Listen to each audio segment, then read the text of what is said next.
কাছে অস্ত্র শস্ত্রে সজ্জিত সেনাবাহিনী, বিশ্বনবীর ৩১৩ জনের কাছে তলোয়ার নাই, ঘোড়া নাই, কিচ্ছু নাই। বিশ্বনবী আল্লাহর উপর ভরসা করে এক মুষ্টি বালি নিয়ে ওয়াশাহাতিল ওযু, কাফেরদের চোখগুলো ধ্বংস হোক বলে তিনি বালুগুলো ছড়িয়ে দিলেন। মুহূর্তের মধ্যে ১০০০ সৈন্যবাহিনীর কাফের সৈনিকদের চোখের মধ্যে ধূলিকণা পৌঁছে দিল কে?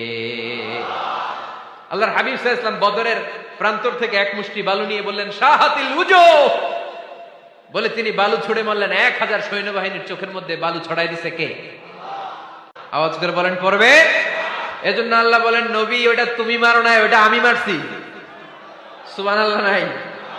আল্লাহ বিশ্বনবীরে ডেকে বলেন ওমা রামাইতা ইয রামাইতা ওয়ালাকিন্নাল্লাহা